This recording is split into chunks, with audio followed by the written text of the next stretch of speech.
Uh, when we say arguments or reasons, they are all within the field of logic. And logic is a function of our mind and intelligence. And mind and intelligence, they are material by nature. And they are like, we can say, like a calculator, like a subtle machine. And when you calculate something, you have to, put some limited and, figures inside. You can't calculate anything with infinite numbers, right? So we can say that our logic and our mind have limited abilities to think.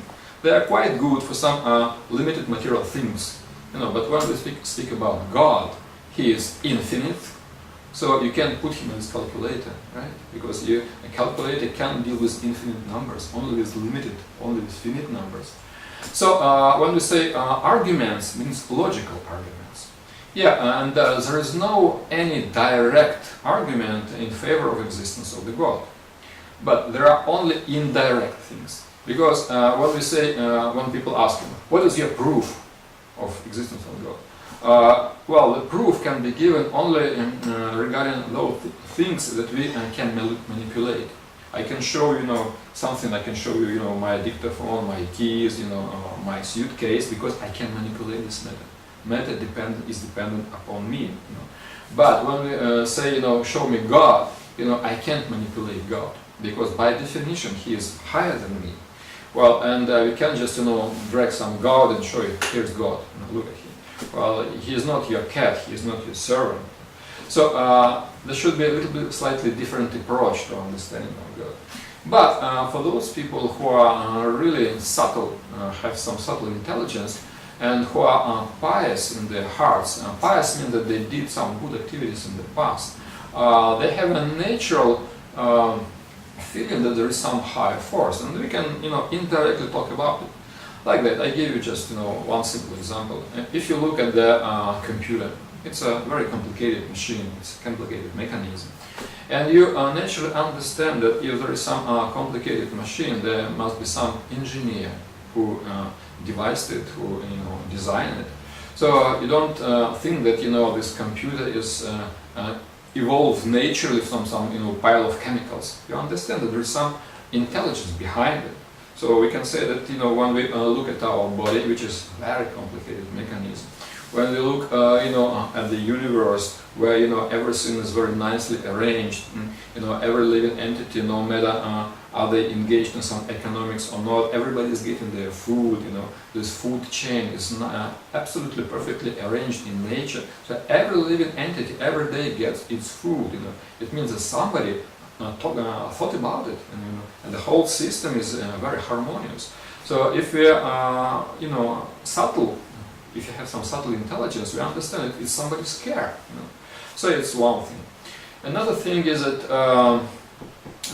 even this material nature, although it's so complicated, it cannot be complicated just by itself. It means that somebody is just applying some intelligence into it. Another argument is very simple and very obvious. If you see a child, there must be some parent. So there is no child, although you don't see his mother and father, but the fact that you see the child, it means there must be some parents. So if you just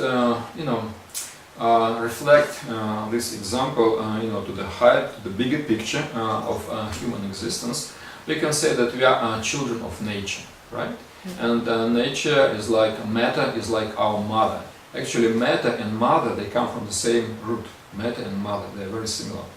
So we can say that nature, Mother Nature, sometimes we say Mother Nature.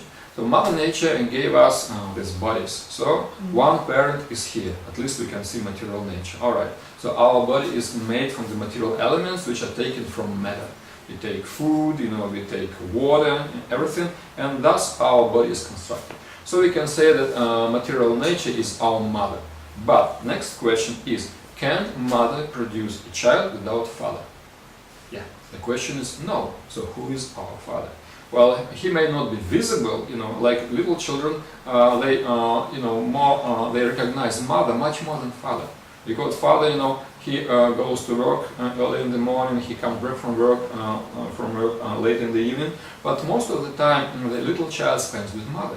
So he recognizes mother much better than father. So in a similar way, people with materialistic thinking, they say, yeah, mother nature is our real mother, but who is father? It's a big question, because they're not familiar with their father. So Vedic tradition, they say that, okay, material nature is a mother of our physical body, but the consciousness, the soul inside, is come from father. So it's we can say second argument. And the third one is also pretty simple. We can understand that there must be some God just by our necessity. How? If you feel hungry, it means there must be some food. Mm-hmm. You can't be hungry if there is no food. It means your necessity means that there is something to satisfy your necessity. It's very simple. So in a similar way, we can see that people, if they are not religious, they tend to idolize somebody. They tend to deify somebody. If they don't believe in God, they believe, they're fans of some, rock star or some actor or some politician or some great man, some sportman, so people tend to deify, to idolize somebody. Why? Because there is necessity. And necessity means there must be somebody perfect outside. That's very simple.